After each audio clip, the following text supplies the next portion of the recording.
police officer in Blue Island. And I loved fitness, I loved firearms. And so the police department was offering a test. And at the time, going back, almost everybody I knew wanted to be a cop at that time. It was highly sought after people, and I think it's totally different today, I don't know, but people really wanted that job. It was a good job. And so I'm like, maybe let's take a look at that. And so I took the test and left my corporate job.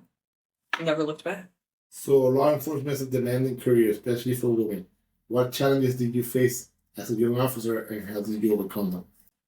Yeah, I mean, I don't want to too much on the female thing because I try to, do a good job and not let that be something that holds me back. But I'd also be lying to say if that wasn't a factor on certain things. I mean, I could remember being in the 25th district and the TAC lieutenant being like, we already have a female on the team.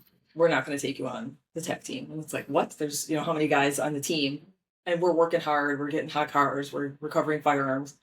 And you can't take us on the TAC team because we're female. Or we had a commander I had a female partner who was smaller than I am. Thankfully, I'm a big girl, so that helps me. But I had a partner that was smaller. And he told us, we don't want you two females working together at the time. So there was a lot of that stuff, being female. And it has changed, and for the listeners, I know Karen and I went to the academy together. 029 Charlie? Yeah, we were in the same platoon. She was probably one of my older translators. We literally sat behind me in the academy, so we were together every single day. It was Jermaine, Tommy's Zamantis? Yes, Zamantis, he's still in 14, so. Oh, good. Oh, I have a soft spot for Zamantis. Hopefully I see him soon, Oh, he was hilarious. The whole little crew was actually hilarious. Yeah, we had a group, so you worked in patrol in a lot of units and in intelligence. So which assignment taught you the most about yourself? That's a good question. I think all of them taught me something. Going to 25, it's super busy. But the culture in 25, and I don't know if it's still like this, was a tough culture at that time. They used to say it was built on Indian burial ground. So it was definitely a tough culture because there were cliques and people that worked together and they were going to sort of haze the new people coming in. So there was a little bit of that. And for whatever reason, I stand out. People love me or hate me. So I recognize that. So I learned a lot there. And I just wanted to do a good job. I just wanted to be aggressive, be proactive, get a lot of arrests, and hopefully let that speak for itself. But that was tough. I love the targeted response unit because I feel like that we had a little bit more freedom. We had a really good I had a really good sergeant for my team in targeted response unit, so that was really fun. We learned how to come in and just blanket an area and really stop what was happening if there was a shooting or a homicide the day before. So I really like that.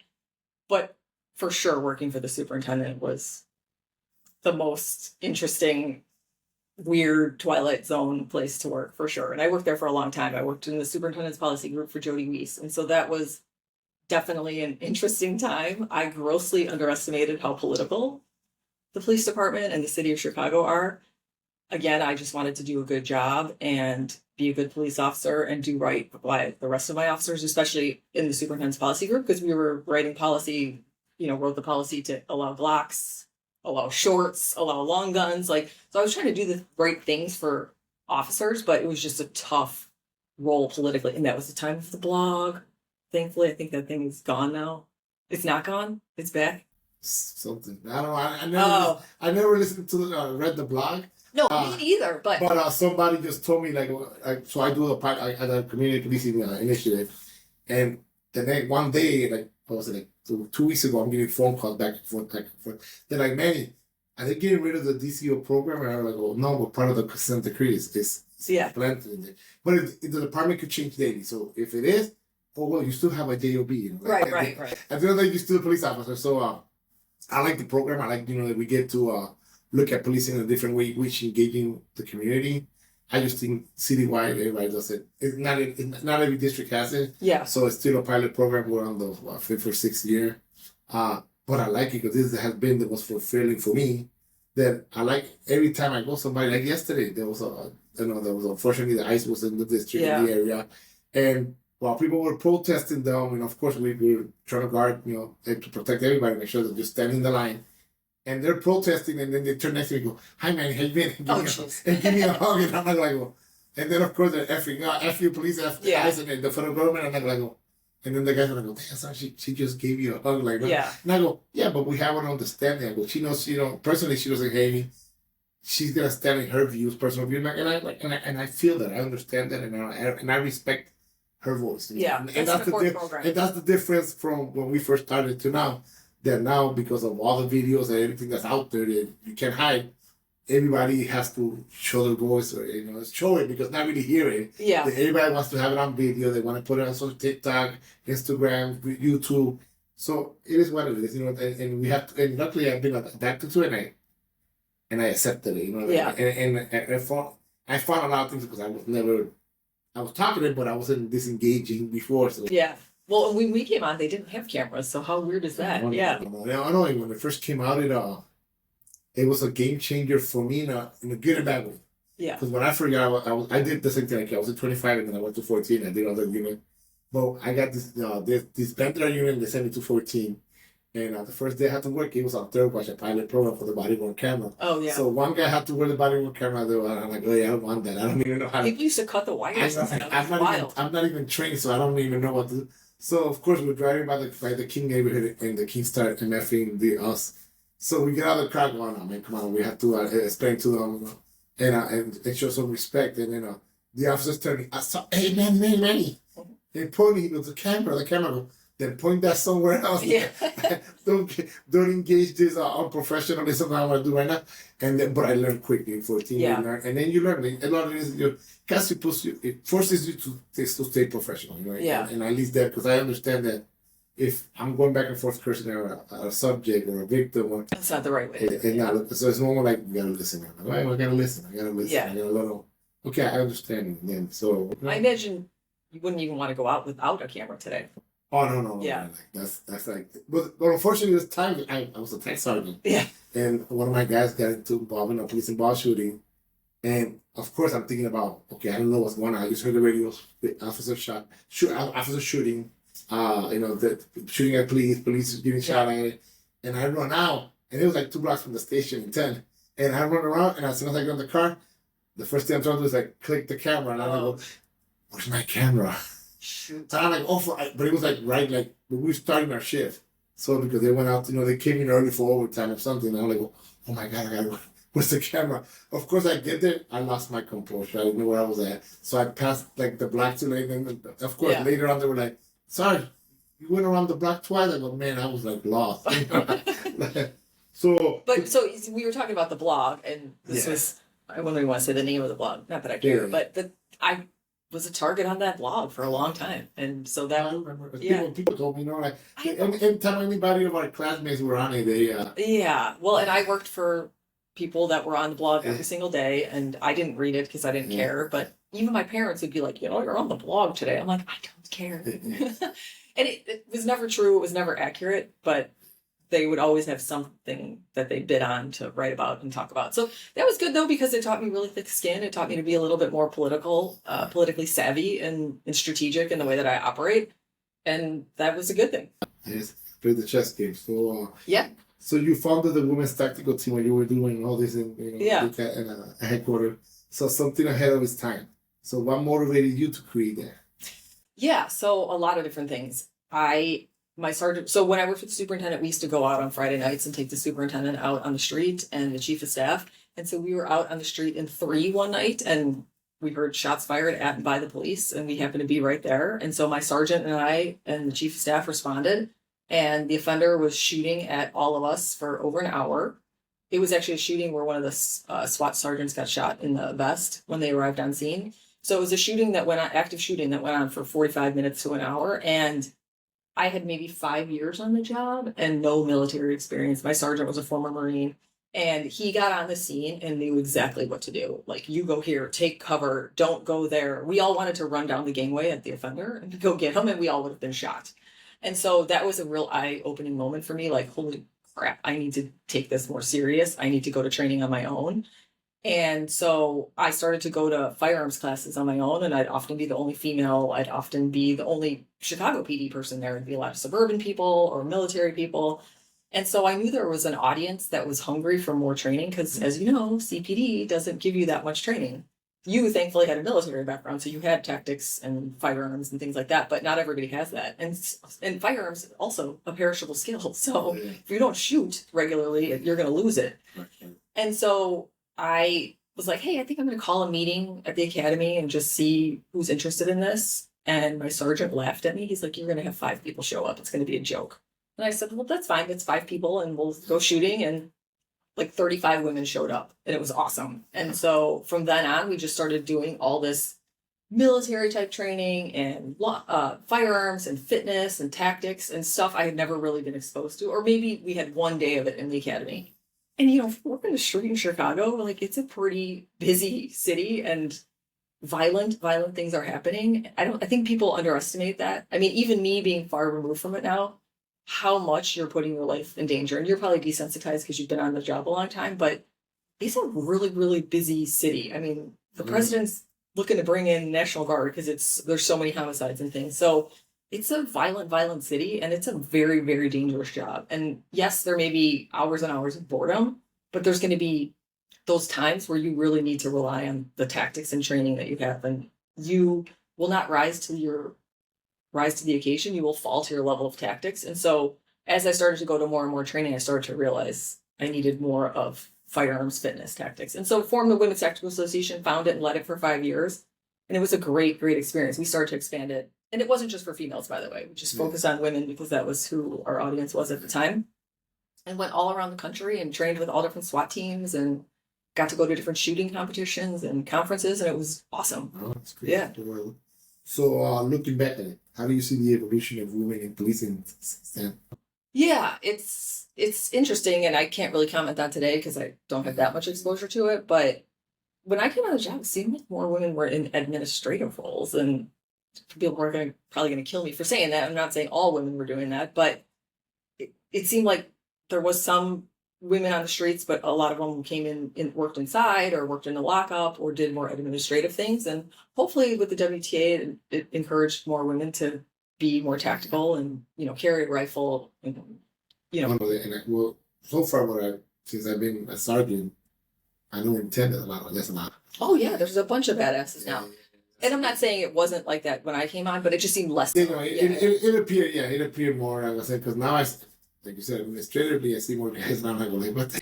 Like how many women were in our academy class? 5, maybe? Me, Earl, or there wasn't maybe like 4 or 5. Oh yeah, now there's big. It's like half, I would say. There's more times I've changed. You know, people are looking at the job differently. You know, like yeah. And technology has evolved. You know that. Like I remember when I first became a sergeant, I took a tag team, and back in the days, you go out and go get a gun. You don't come to the station until you get an arrest. You know? Yeah. Now I go in and the guys are all there looking at cameras. They have the technology of camera. Yeah, it's different. And then it's almost like they're all like waiting to run and say, okay, you go. Who's gonna be the guy that's gonna watch the camera and the other 4 cars to go, and then they're all on car. Yeah. Okay, where did he go? Where he's moving? Because they have the technology. Well, I'm happy to see that because it was definitely more hands-on. And at least you don't have to put yourself like in danger to like jump on a train track to surveillance. Yeah. Or be in a cover or other type of covers that people use. Those are the most dangerous time. I mean, I did Operation Angel and did undercover a lot, and those are the most dangerous things you can do. So you left CPD. So after leaving CPD, you pivoted into the corporate world. So what helped you make that transition successfully? Yeah. So while I was on the job, I got my master's degree. The police department paid for it. So hopefully that's still a benefit that they offer. And I highly recommend you take advantage of that because I had no student debt, which was amazing. And working for the superintendent, forming the Women's Tactical Association, getting my master's degree. When we were on the job, they didn't offer the promotional exam for 9, 10, even plus years. And they signed at 20 years. So oh my! See, that's ridiculous. I would never have made it that far. But congrats to you. I'm glad you deserve it. But so they never offered the promotional exam. It's ridiculous. There's no place for us to go to move up. And so I worked at the highest levels of city government. Worked with Mayor Daley. Worked with the superintendent. And then they sent me back to midnights and patrol, which great. That's a tough job. But it's tough to go from that to that. You know, just looking for a mental challenge. And so my sergeant was like, you should try the private sector. And he was right. And so I took a leave of absence and went to Motorola, which was a great fit because their core customer is public safety. And so I was really a subject matter expert on law enforcement for them, which was worked out great.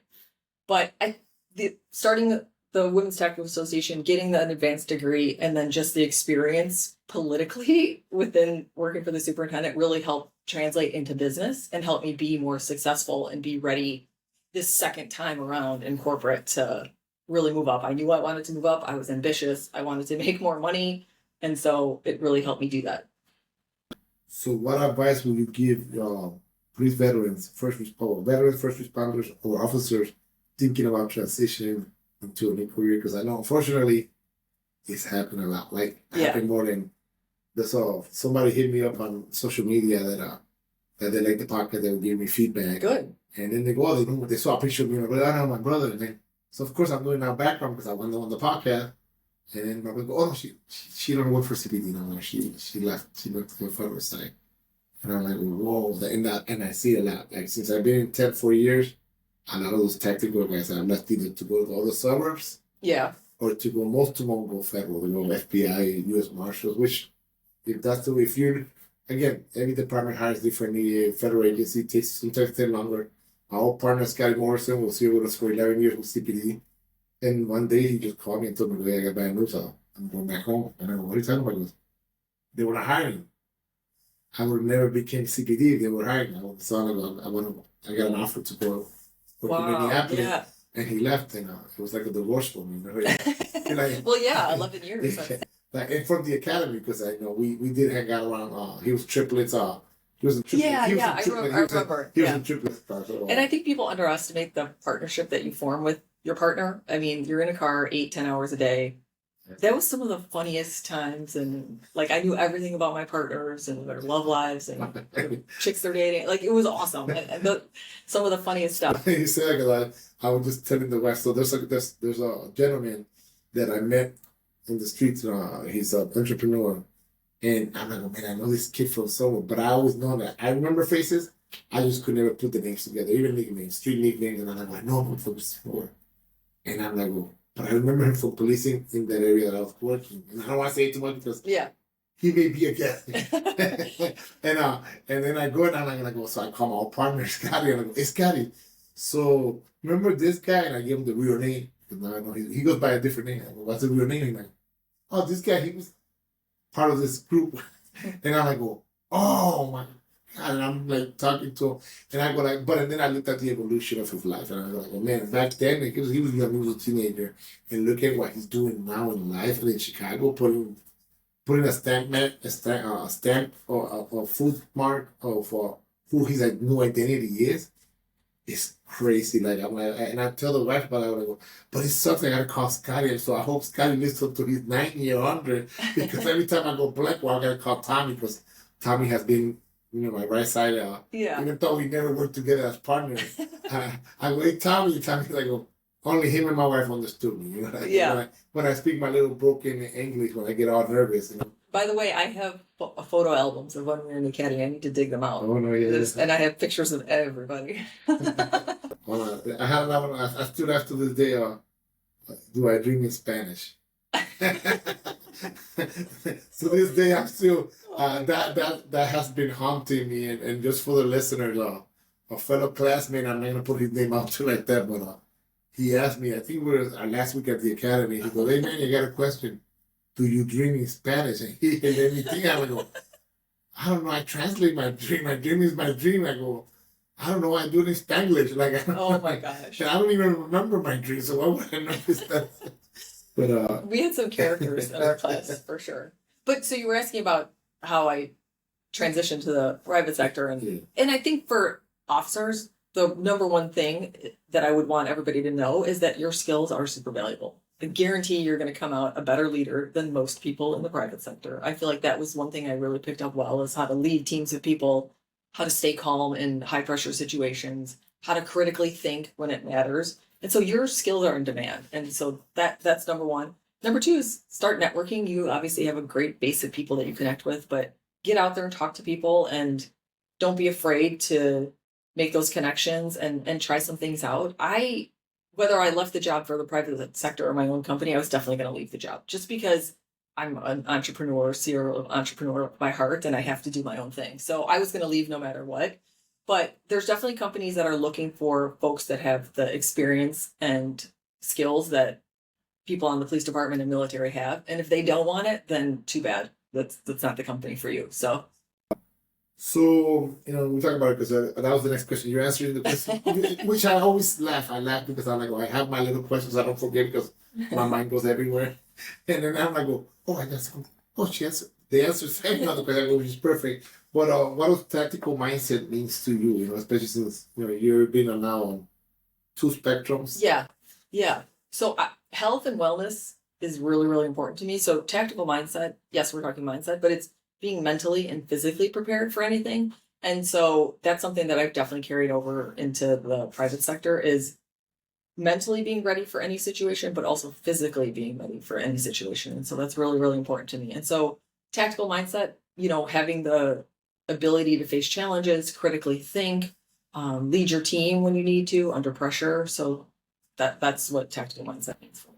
And this might be part B of that question because I think it might be answered the same way for me, but we might have a better answer. So you led teams in high stress environments, both in policing and in the business.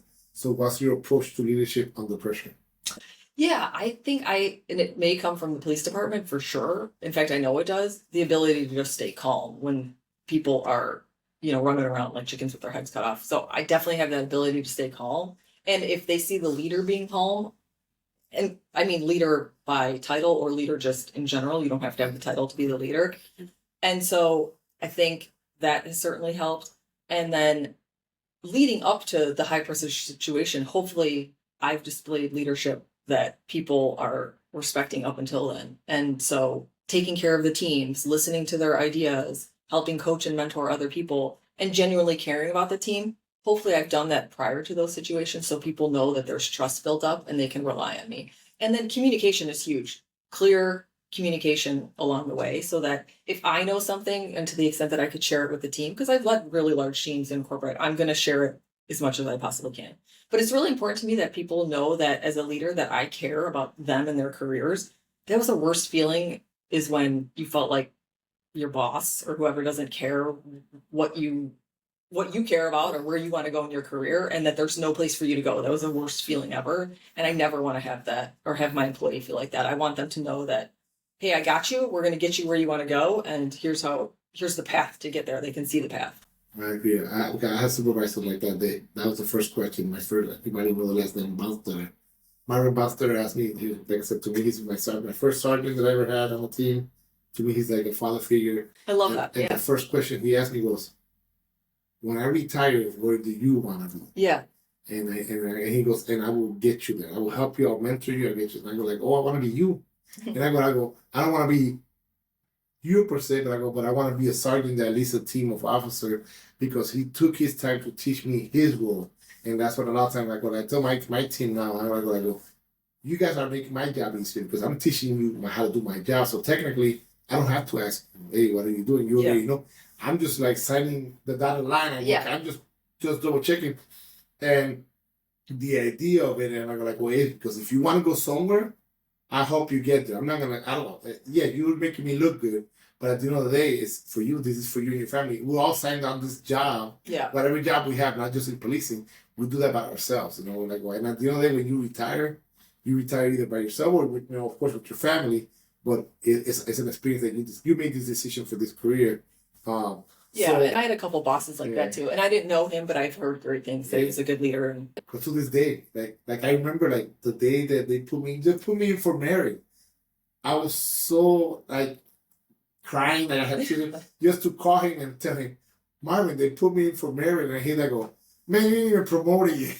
Like, wait until you get promoted. But just the fact that somebody saw you. But just the fact because of everything that he taught me, I was going that route. It took a while, but it was out of my hands. Like nothing that the department did or like, because to me it's not the department I do, people do. People affect, because people look at the policy differently and they affect differently. And that's up to people. I go, don't let a boss that might be micromanager. Because some people do like, I'm dealing with that right now. I have guys on my team that like to be micromanaged. They like it? It's the new generation, unfortunately. Oh, Lord, no. I repel it.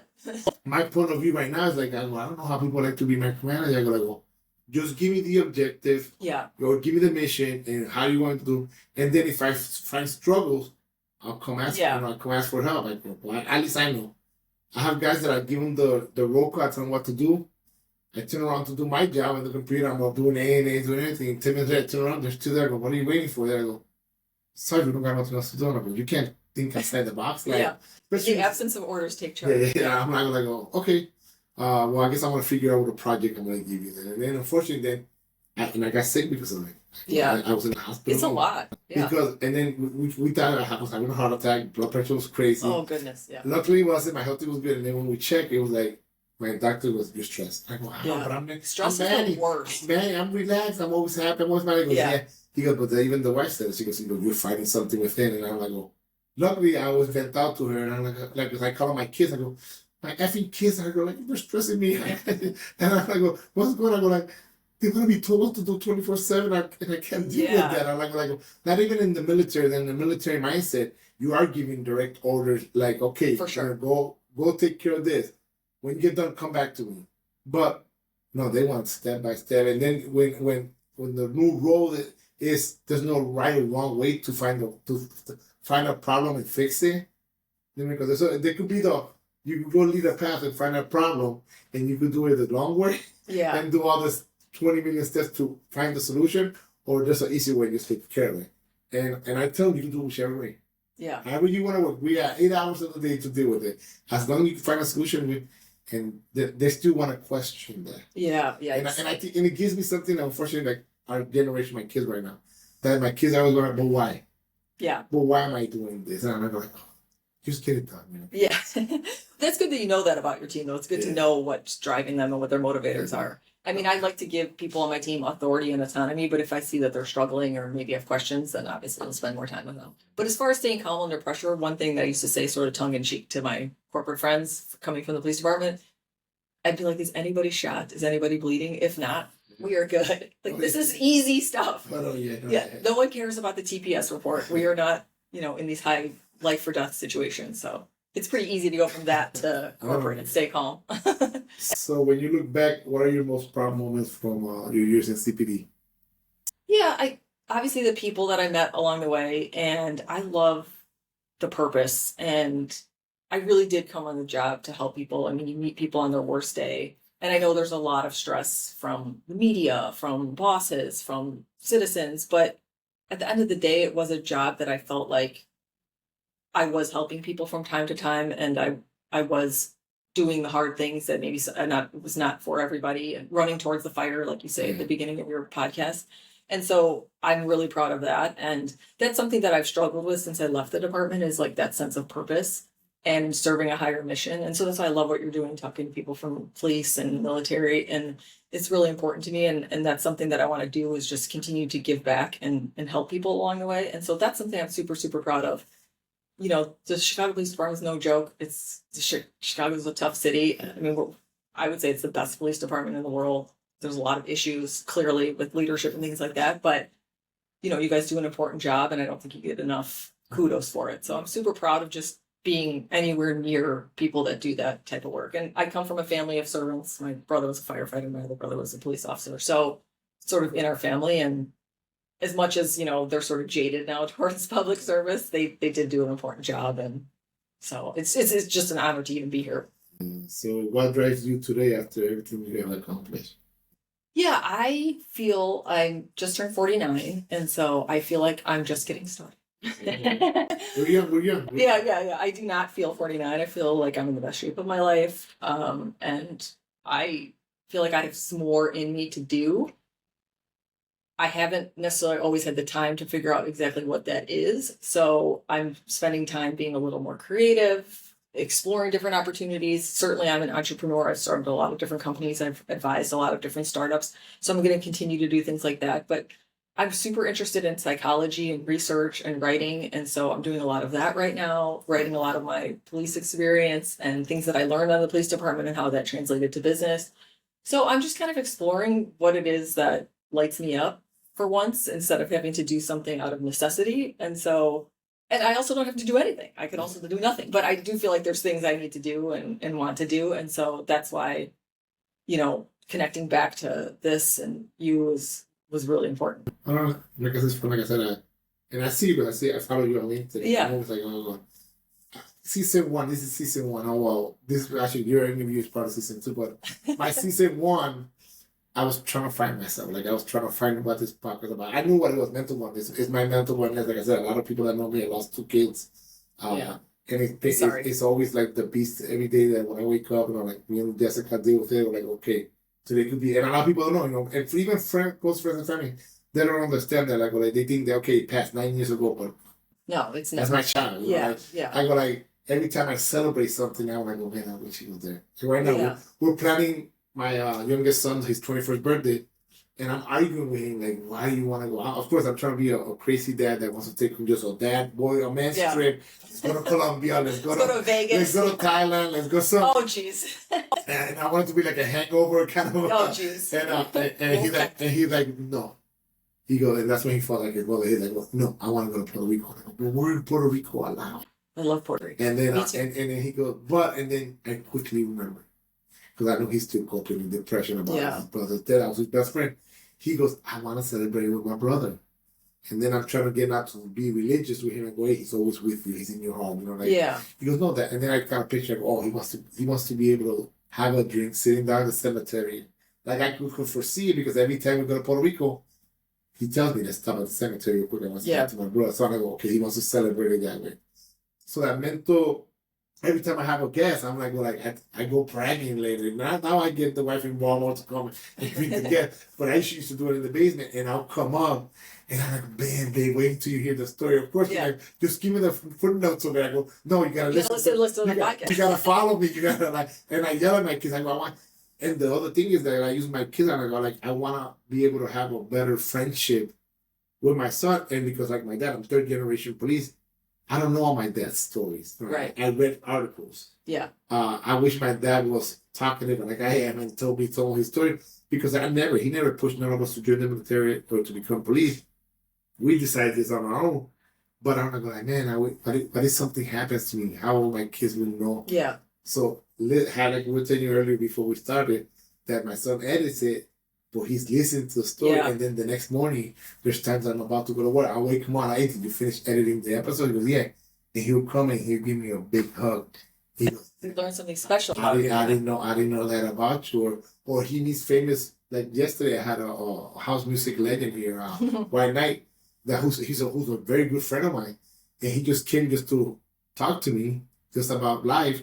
And my son comes in and he's like, oh, what's Nick doing here? And then he left to his little trip to go to NIU. And he called me later at night. He goes, hey, Nick's still there? And I'm like, dude, it's 7 o'clock. You left like at 4 o'clock. Like, no, I'm not having dinner with the man. And you're like, but he sees those things and he appreciates it. And we have a future guest that we love music. We're a music family. His name is Franklin Vanderbilt. And he was Lenny Kravitz's drummer. Oh, wow. So a lot of people in Josiah's background in the school, they know who this gentleman is. And my son my son didn't believe that we knew him. So I called him. I go, hey, Franklin, my son is a big fan of yours. And he goes, oh, that's cool. He goes, but you know what, Franklin? I've been bragging that Lenny Kravitz's drummer is my good friend. He goes, man, the funny thing is that I'm in Brazil right now. And I'm bragging and I'm showing your podcast. The podcast and the WGN interview, the piece they did on you, and say, look, these are my boys, man. Yeah. And I'm like, dude, I'm nobody. He goes, yeah, but a lot of people don't know everything you've done, especially like with music with him. Like, he goes, a lot of people don't know that you know how to play instruments too. And I'm like, yeah, but that's not my thing now. Yeah. I go, and it goes to the next thing, like the last question before we do my last part is that the question that I read or I comment that somebody's put it without the badge, who are you? So that'll be the question. Because I read that and I'm like, man, it answers this whole thing about this podcast because I always say, my dad always told me, because remember, when you patrol, when you do engaging people, that badge and that gun does not make you who you are. You know, does not define you as a human being, as a man. You go because you're a father, you're a husband, you're a brother. So I read that other one without the badge. Who are you? That's a great question. Yeah. And by the way, when I left the police department, it took me a full 1.5 year leave of absence to say goodbye. I mean, that was my being. I woke up every day living and breathing being the police. I loved it. I carried everywhere. So that was a tough transition. So be ready when that happens. But anyway, but yeah, I have some time and space from being on the police department, so it feels like a lifetime ago. But I think I'm somebody who wants to serve. I want to be a leader. I want to disrupt things in a good way. I want to make positive change. I'm a mom. My daughter's 19. She's awesome. And hopefully the best parts of me. And I feel like I raised her really well. She's super smart, super funny, super kind. And so, yeah, I think mom, leader, somebody who just wants to serve. So now the last part of the podcast episode, I do parts of all our guests, all our listeners get to know our guests, and so it's called Fun Fast Lightning Round. Okay. Just quick and engaging. Favorite Chicago neighborhood? Snap. Well, I live in Edison Park, so I feel like I have to say it. But I grew up in Portage Park, so Portage Park. Coffee or tea on patrol? Oh, coffee, 1000%. Numerous coffees. Tougher audience, police recruits or corporate executives? Corporate executives. They're the biggest babies with giant egos. Favorite quote or mantra you live by? Ooh, there was one that I wanted to read on here. It's not that I live by, but it's one that I've been thinking about lately, and you sort of touched on it a little bit. Let me pull it up really quick. So you sort of touched on it a little bit, and it's kind of a heavy quote, and it's something I've been thinking about with a lot of my writing is, in my life, I've been very accolade driven and success driven, and that's not necessarily what's going to make you happy. I've gotten a lot of degrees, I've gotten a lot of awards, I've had big jobs, but at the end of the day, you have to be able to sit alone in a room with yourself and be okay. And so there's a quote, Blaise Pascal, all of humanity's problems stem from man's inability to sit quietly in a room alone. And so the best work you can do is on yourself and get to a point where you're in a good place, and then that way you can go and help other people. Mm-hmm. One song that gets you on the go mode. I love that song, Pursuit of Happiness by Kid Cudi. I always listen to that when I run on the treadmill. Cool. If you could teach someone one skill to every police officer, or if you could teach one skill to every police officer, what would it be? Oh, critical thinking for sure. Yeah, the most important. Because you got to make decisions quickly that are accurate. And I don't know if you have, but I know you're a leader. I'm also studying on best leadership book you have ever read. I lean towards academic studies. So I do like Brene Brown. She has a book called Dare to Lead, and it's based on academic research. So I like that type of book and leadership. And what I really study is transformational leadership. I was just recently reading something about that. Yeah. Go to stress reliever after a long day. Oh, lifting weights in the gym. It's my favorite place. And then everybody gets asked this question: duty beyond duty means fill the blanks. Serving others. So from the streets of Chicago to the boardrooms of innovation, Karen Bartuch reminds us that leadership is not about where you work. It's about how you think, act, and serve. Her journey shows that the tactical mindset doesn't end when the badge comes off. It evolves, it adapts, and it continues to inspire. Karen, thank you for providing the resilience, courage, and compassion can coexist in every arena of life. I am Manny Guzman, and this is Duty Beyond Duty. Until next time, stay safe, stay humble, and keep serving beyond the uniform. Thank you. Thank you. Now let's find the big part. Let's make sure you're recording. Oh, shoot. Don't say that. That's it.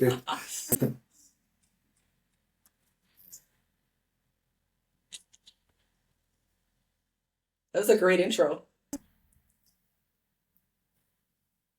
Hey, cool, yeah. The sound is really good, by the way. Oh, and it sounds way better than that. So I went for a whole year listening to everybody's podcast. And I started thinking, and I forgot to do the part of I like to give a challenge for that. But then I have some people call me and say, you didn't give me a challenge code before. I give everybody a challenge code. Oh, nice. And I try to say, I'm trying to teach active duty police officers to that become guests to bring a challenge code because I'm a big challenge code. Yeah. So, but I started listening to ideas, and it's funny. And then I always, when I think of an idea, I go walk around here. So I started following Steve Jobs. I found a YouTube guy that he was from Chicago, but he talks about I worked in nightclub before I was on the job, so he talks about a lot of stuff, but he talks about entrepreneurship and podcasts. Oh no, yeah, full recording. Oh, I'm sorry.